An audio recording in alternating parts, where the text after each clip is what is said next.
press the gas pedal to the floor. Hold on! I shout as we approach a gated entrance to Area 51, doing a good 80 miles an hour. I peer out a small 6-inch by 6-inch window in the windshield just above the steering wheel. Every other part of the windshield is covered in ballistic vests, which we taped around the inside of the SUV to protect us from bullets. We'd spent a small fortune on enough vests to cover all the windows, plus one for each of us to wear. It's relatively cool inside the SUV, partially thanks to the vests blocking the harsh desert sunlight. Roy sits in the seat next to me, gripping the handle above the window.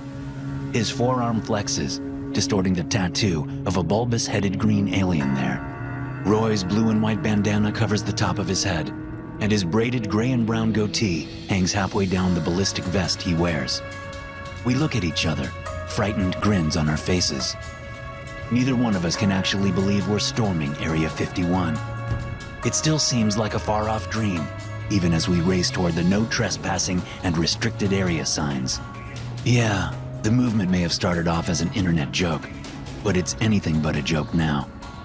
As soon as Roy and I arrived at the massive nearby gathering and started talking to other people, we found that we had one major thing in common: rage. We were all so sick and tired of being lied to by the government. Most of us had experienced things that couldn't be explained away. Whether it was actually waking up in a spaceship with strange creatures all around us, or just something in the sky that moved in a way no Earthship could, we all knew that the truth was out there. So when the United States government kept insisting that aliens didn't exist, we grew more and more frustrated over the years. But it wasn't just that. We also saw our quality of life decaying. Whether it was inflation making groceries more expensive, giant corporations ripping us off, or the rising cost of healthcare, we saw ourselves being squeezed for all we had. We didn't have to look far to see that the government was letting it all happen. While billions in lobbying dollars flowed into the government, our lives got worse and worse. So it didn't take long for the Storm Area 51 gathering to latch onto the Air Force Base in the middle of the Nevada desert. There wasn't much we could do about inflation or corporate greed or healthcare costs. But, by God, we could do something about this. We could show the world what all of us already knew in the deepest depths of our hearts. We could show them that aliens exist. The enlivening elixir of purpose makes me feel like a much younger man as we barrel toward the gate. Roy whoops in excitement. Although I can't see the dozens of other vehicles coming along behind us or blasting through the desert on either side, I can certainly hear them. A song plays on repeat from the speakers of an old rattletrap RV driven by a guy named Juan. The sound is swallowed up by metal rending as vehicles smash into the fence on either side of the gate. Roy lifts one of the ballistic vests on his side and peers out into the night. They're through! He says in his thick Texan accent. They're through, man! Ha! Still peering through the small vision port, I see that we're coming to the striped barriers, but they're only wood. Before we even hit the first one, I see muzzle flashes from the guardhouse. Bullets punch into the hood and windshield even as we crash through the wooden barriers. I duck down as the ballistic vests stop the bullets. As we pass the guardhouse, soldiers fire at Roy's side of the vehicle. He grasps his head in his arms and shouts in a mixture of fear and excitement. When the SUV is no longer getting hit with bullets, I look over at him. You good? He feels himself for bullet holes, looks at me, and grins. We both burst out laughing. Then Roy reaches into the back and grabs one of the multitude of weapons we've brought. I stop laughing, thinking about how I don't want to kill anyone. I don't understand why they won't just let us see what's inside. I'm so sick of the government's secrets, but I never wanted things to get violent. Well, there's no turning back now. I can see the cluster of buildings all lit up in the distance. A siren sounds as we head down the long, straight road. A couple of bikers roar past on their motorcycles, swerving in front of me and powering toward the buildings, their leather vests flapping in the desert wind. There's a distant crack, and one of the bikers suddenly goes down. I swerve, trying to miss him, but the right side of the SUV bumps sickeningly over him. Roy yells, What the hell was that? "A person," I say, my own voice sounding strange. They got snipers. Those mo- Roy says. The other biker gets shot and goes down, but I swerve around him. As we get closer to the nearest building, I see dozens of young guards run out. We call them camo dudes. They are private military contractors. They take cover behind concrete dividers placed around the parking lot. Get ready. I say, slowing and then jerking the steering wheel left, bringing the SUV to a sliding stop with the passenger side facing the buildings. I slam the vehicle into park and then jump out, yanking open the back door and grabbing an M4 carbine, while Roy clambers over the center console and gets out of the vehicle on my side. The camo dudes are already firing, their bullets thudding into the side of the SUV. Roy crawls to the front wheel and pokes his gun over the hood, taking a couple of shots. All around us, other vehicles are coming to a stop. Men and women with guns jump out and fire on the soldiers. To my left, Jacob and his girlfriend Liliana pull up in Jacob's American flag truck and jump out. Liliana takes a bullet to the chest as she gets out. Jacob screams when he sees this, firing his AK-47 wildly at the camo dudes. I grab my rifle and add my bullets to the fray, not really trying to hit any of them, but happy to provide covering fire. Soon, the camo dudes are overwhelmed. As they run back toward the building, many of them are shot in the back. Let's go! Someone shouts. Everyone runs out from behind their vehicles, shouting, determined to get in there and find the truth about aliens, and to see what else the government has been keeping from us. Glancing left and right, I see a line of raggedy civilians, many of them wearing bullet-resistant vests and old fatigues bought from military surplus stores. A second surge of purpose swells my heart. I never thought I would be part of something so big, something so noble. A couple of younger men get to the building entrance first. The metal doors are locked from the inside, but a guy with a shotgun steps forward and blasts one of the doors where the hinges are. He moves aside as another guy rushes forward with a crowbar and jams it at the top of the door. Roy and I are standing to the side of the entrance, waiting and buzzing with excitement. Many of the other stormers are running toward other buildings or hangars. Gunfire sounds from all around us, along with the occasional scream, adding noise to the constantly wailing siren. Just before the crowbar guy levers the door out, I notice that several people are standing in a straight line with the door. I shout for them to move, but the door is already falling. The crowbar guy steps out of the way. Dozens of weapons fire from inside the building, perforating those people I just screamed at. They stumble and fall, two of them with giant holes in their heads. Someone throws a flashbang into the building. As soon as it explodes, those nearest the door rush inside. Roy and I follow along, despite the gunfire coming from inside. By the time we get into the building, we see that most of the camo dudes are lying dead on the floor in the large entryway with a desk and a waiting area. A pair of glass doors and a wall between the desk and the waiting area are lined with bullet holes. The glass is ice white with spider webs. Since those are the only doors visible, everyone runs through them, stepping over dead camo dudes. There's a large room through the doors, lined with a bunch of cubicles, each of which contains a computer. Little knickknacks adorn the desks, which are all otherwise very clean and tidy.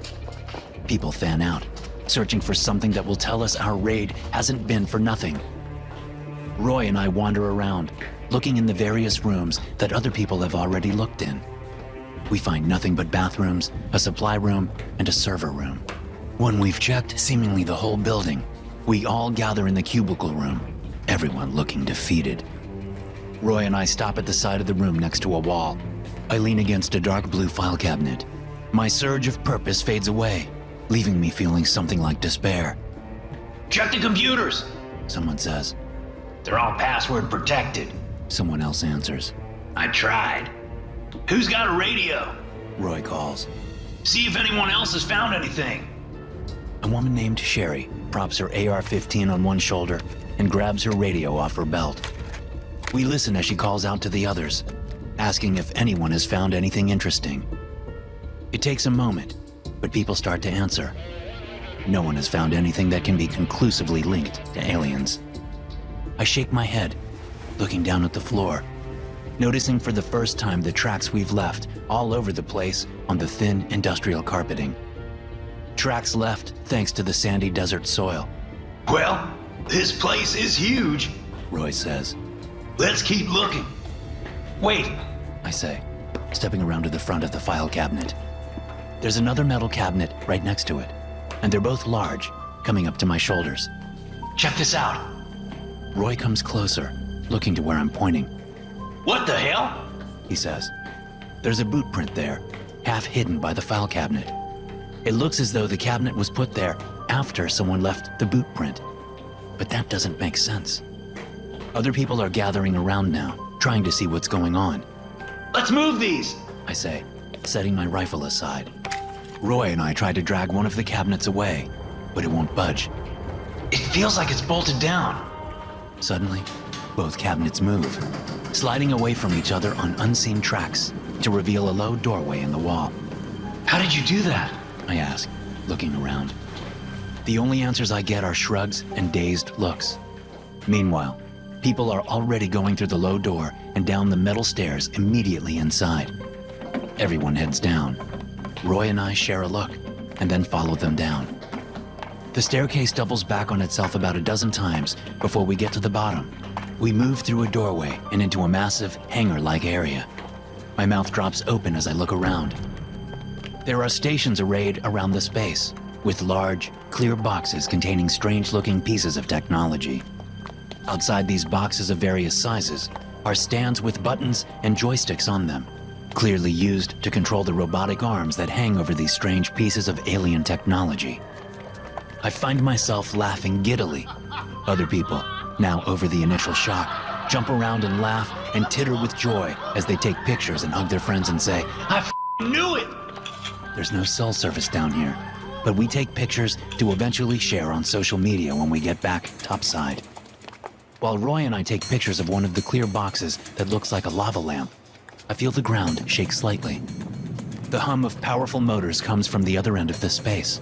Everyone looks toward the source of the sound, over at a set of huge metal doors on the opposite wall. The doors are sliding apart, revealing a dark space behind them. The whole crowd, which must be nearly 100 people, mills toward these doors. Some of them raising their rifles, while others are too awestruck to do anything but stare.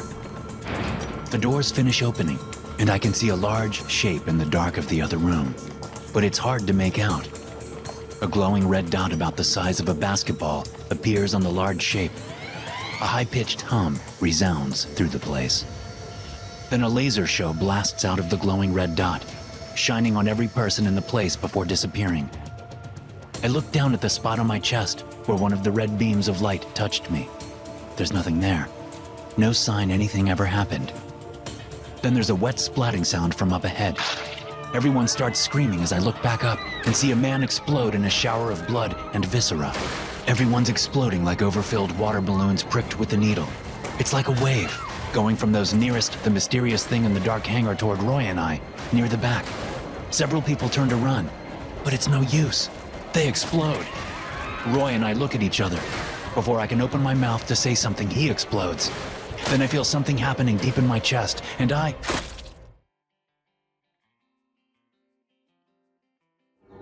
There's only one cattle ranch next to the Air Force installation known as Area 51, and it has been in my family since shortly after the Air Force moved into the place. Since it's the middle of the desert, many people are surprised to find that there's a cattle ranch there. After all, most people think of cattle ranches as being places with lots of natural grass, like Nebraska or Kansas. But my grandfather bought the land and did the hard work of irrigation to get it ready for cattle. And it's been going strong ever since.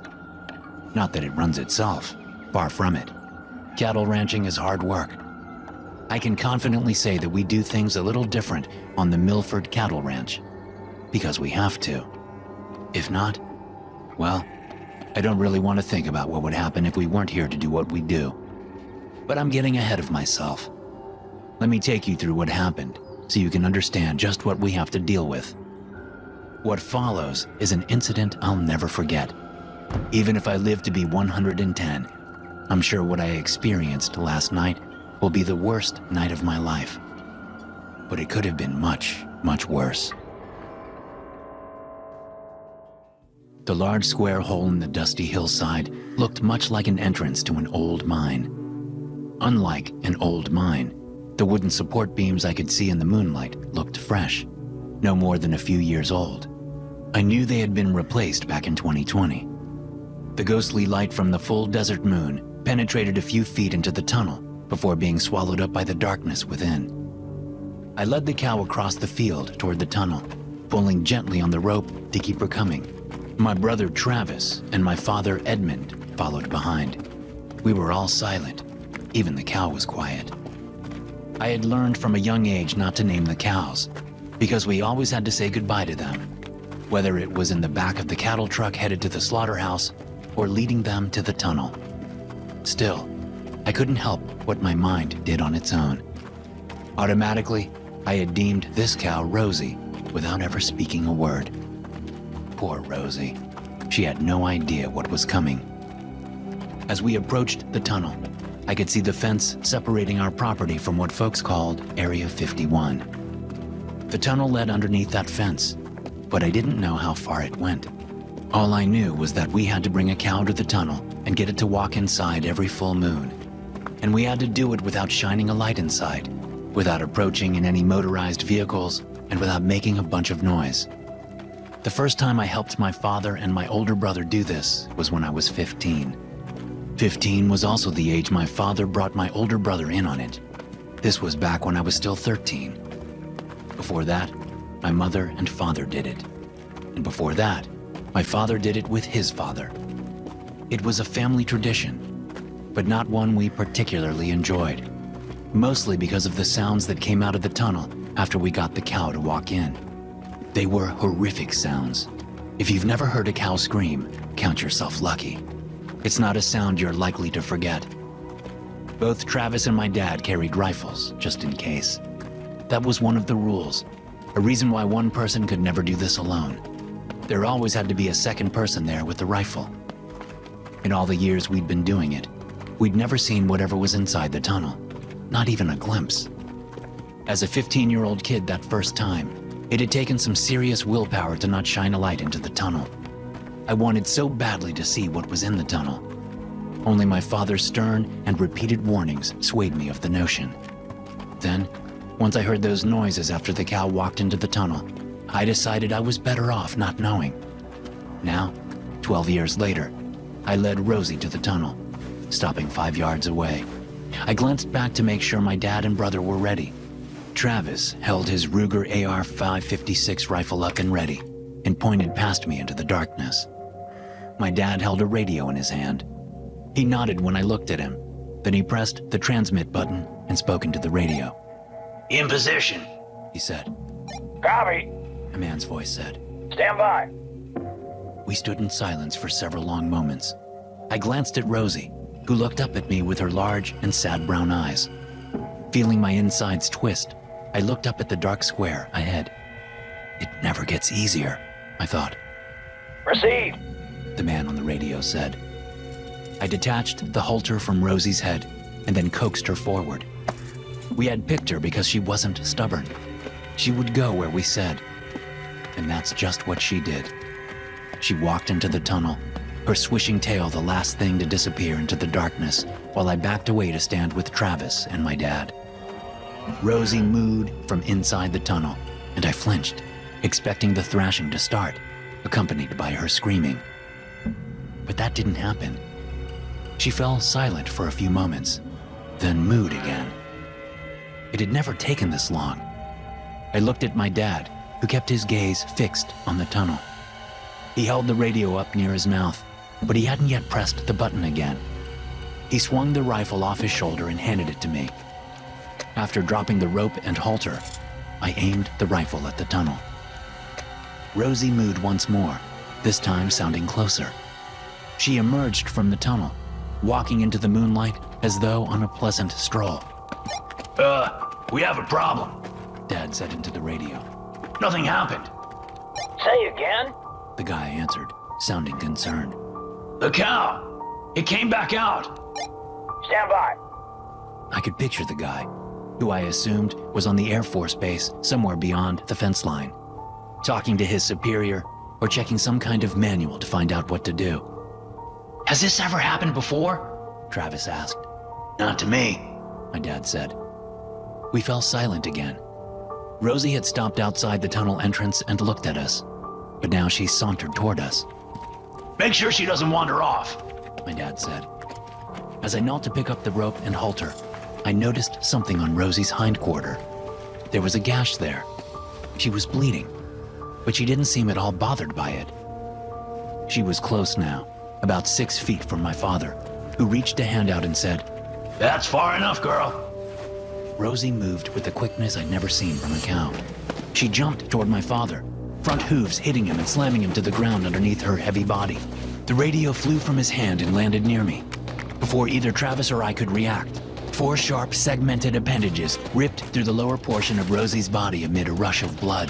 They curved downward and stabbed into my father's body, spearing him through. Yelling, Travis fired his weapon at the cow, blasting her with bullets as he backed away. 4 more appendages, all of them dark gray underneath the blood, ripped out of Rosie on either side of her spine. Unlike the ones below, which ended in sharp points like crab legs, these featured 6 double-jointed fingers.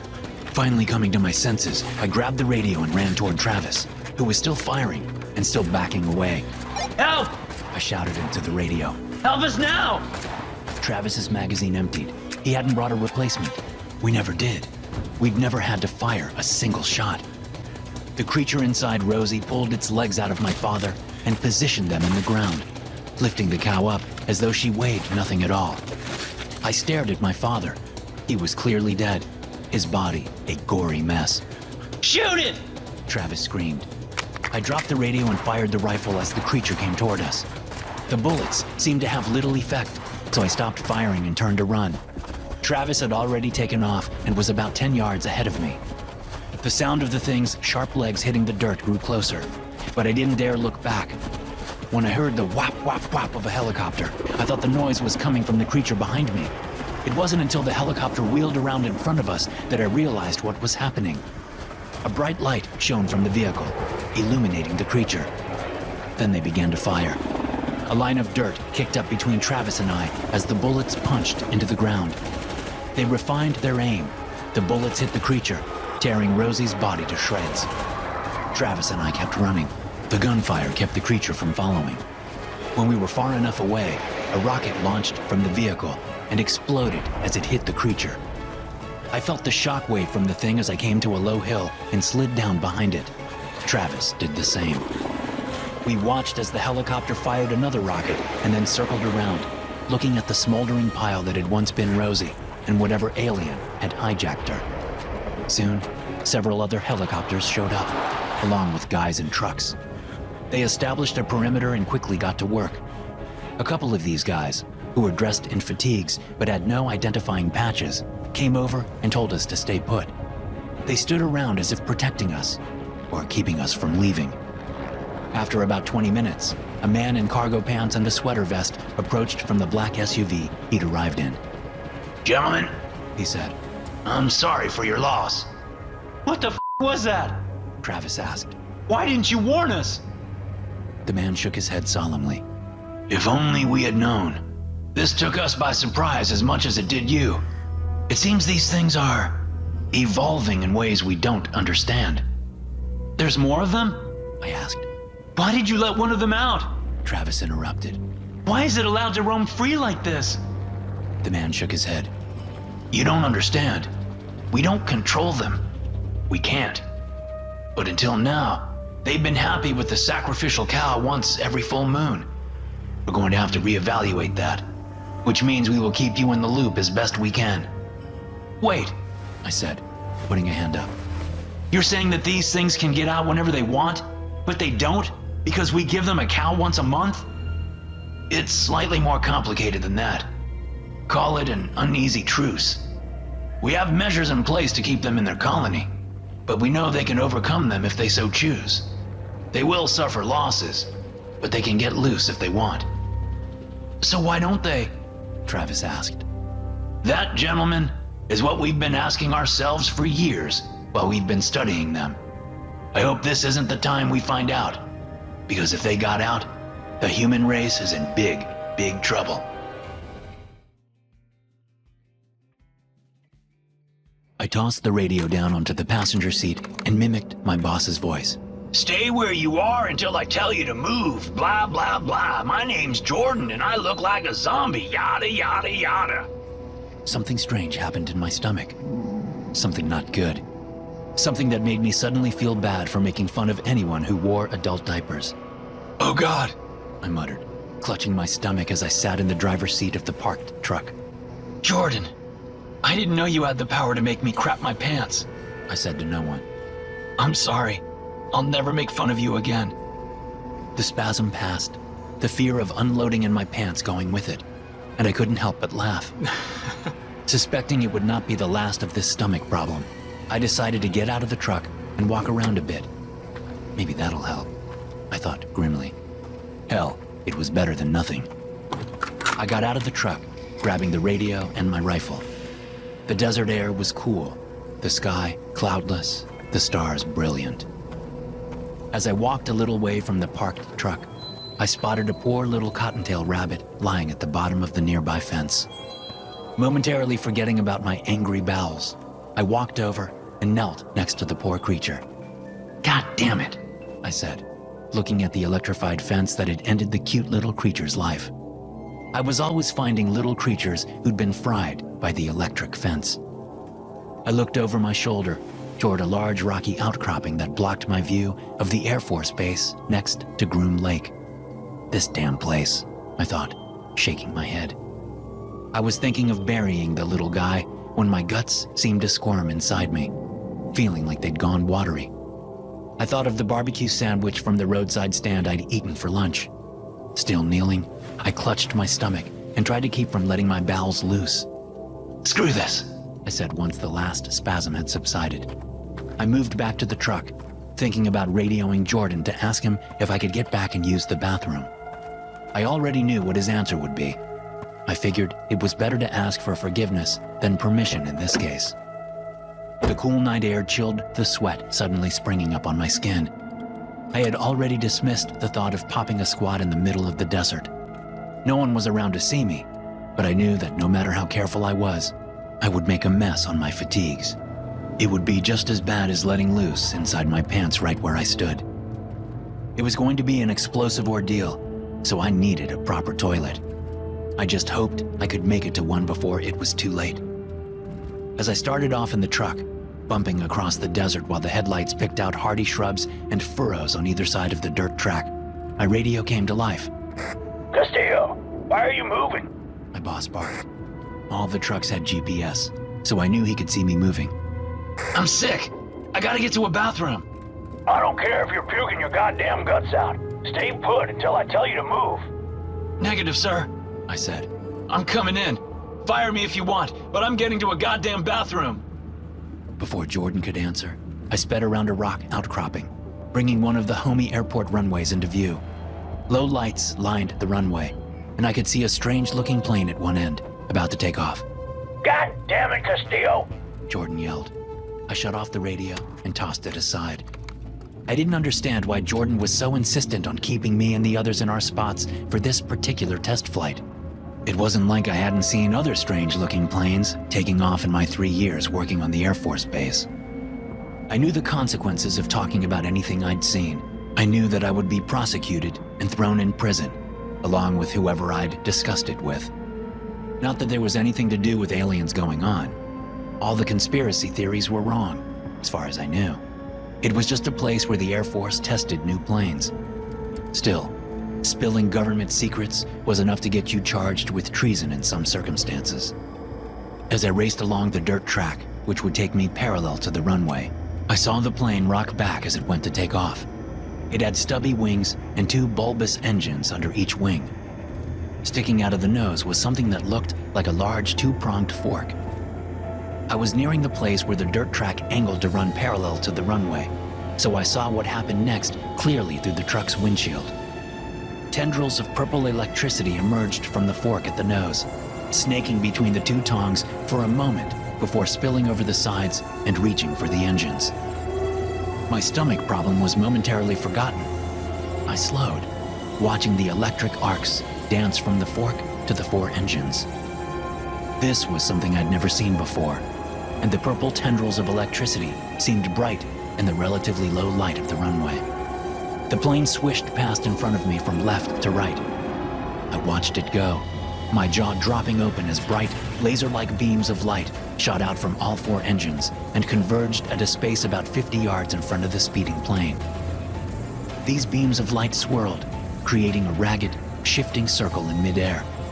The word portal came to mind, like a bright purple neon sign in my head. The truck was still moving. I hadn't completely removed my foot from the gas, but I wasn't paying attention to anything but the circle filled with the dancing light that the plane was racing toward. I missed the curve in the track and bounced into bumpy desert, getting closer to the runway. That's when something went wrong. One of the engines exploded just before the plane reached the portal. At the same instant, my truck went completely dead. The engine and the electrical system shut off. The plane slewed violently to the left, sliding off the runway and coming to a smoldering stop as my truck came to a less eventful stop on the other side of the runway. But the portal remained, and as I looked back at it, something stepped through. Sirens sounded from the building some 300 yards from the runway, but I paid them little mind. Instead, I looked at the thing that had stepped through the portal. Monster was the bright, blinking word that came to mind, followed quickly by alien. The thing was about the size of a large dog, but it walked on 3 irregular, hairless legs with 3 large toes. Its bulbous head had no eyes that I could see, but even from where I was, I could see its gaping mouth, which took up most of the head and was full of savage-looking teeth. Its skin shimmered in the dancing light from the portal, which made its color hard to see, but I thought it was a reddish-pink color. Its head swiveled around, as if testing the air. Then it moved forward, hesitantly. My guts tied themselves in knots again. I reached over and grabbed the radio, turning it back on and radioing Jordan. But there was no answer. The radio was as dead as the truck. Then something else came out of the portal, something much bigger. My Adam's apple bounced in my throat as I stared out the windshield at the thing. It looked like a 3-legged woolly mammoth, if woolly mammoths had 4 eyes, the heads of deformed sharks, and featured constantly shifting goop instead of hair. It moved forward with 2 legs in front and 1 in back. Its skin, if it could be called that, seemed to shift with the movement, like bubbly motor oil in a jostled container. 2 snake-like arms suddenly emerged from the area just behind its head, jutting forward to swipe at the creature who'd come out first. The smaller monster sensed the movement and dodged ahead. Across the way, I noticed movement from the flaming plane. A man in what looked like a spacesuit jumped from the cockpit and started off toward the buildings in a run. The smaller creature noticed the man and took off after him, moving incredibly fast. Finally coming to my senses, I grabbed my rifle and exited the truck. I jumped into the back of the truck and aimed the rifle at the little monster chasing the pilot. I led the thing a bit and then fired, shifted, and fired again. The creature went down on the 3rd shot. I could see a plethora of vehicles racing toward the runway from the distant buildings. Helicopters lifted into the sky. The siren still filled the air. Shifting my rifle, I aimed at the larger creature, seeing that it was moving swiftly towards me. I also noted the presence of several other creatures emerging from the portal. I shot at the large creature several times, but it seemed to have no effect. Screw this, I said, jumping out of the truck bed and running away. I glanced over my shoulder, seeing the large creature gaining on me in its lunging strides. It smashed the truck aside with one of its snake-like limbs, sending the vehicle rolling away. Still running, I fired wildly behind me, trying not to think about the dozens of creatures now expanding out from the portal. The monster grabbed me around the waist with one of its arms, lifting me up and turning me around as it opened its shark-like mouth. Several tongues squirmed inside the mouth, like a nest of hungry snakes fighting for food. The teeth, arranged in 3 rows, top and bottom, looked sharp. I fired my gun into the thing's mouth, blasting some of those teeth away and piercing some of the tongues. The thing shut its mouth and shook its head. 4 black eyes closed momentarily in what I took for pain. The magazine emptied, but I was still trying to fire. My stomach roiled, the watery feeling in my guts intensifying. I let the now useless gun drop as the creature opened its mouth again and lifted me over it. I struggled as it lowered me down. The tongues wrapped around my legs. The mouth began to close. Unable to hold it any longer, my bowels released. I felt the horrible warmth spill down my legs as the rows of teeth moved closer together, about to crunch down on my waist. The tongue suddenly spasmed and released my legs. The creature made some kind of pained noise, and the jaw opened again, quickly. The arm around my chest threw me. I flew through the desert and landed on the hard ground, knocking my breath away. I crawled over to a rocky outcropping and hid behind it as my breath returned. From there, I watched as the troops converged on the creatures who'd escaped the portal. In relatively quick order, they closed the portal with some kind of strange weapon, and then dispatched the creatures with other strange energy weapons I'd never seen before. Once it was clear everything was under control, I lay back on the uncomfortable ground and started to sob. The sobs quickly turned to laughter as I considered what had just happened. Soon, I was laughing so hard I thought I was going to pee my pants. I almost had a mind to just go ahead and do it. I was already covered in Jordan walked up and looked down at me. A look of pure rage was present on his gray face. What the are you laughing about? You caused this whole cluster. You know that, right? I figured that was the case. By getting the truck too close to the strange interdimensional plane, or whatever the hell it was, I had interfered with the electronics or something. Still, I couldn't stop laughing.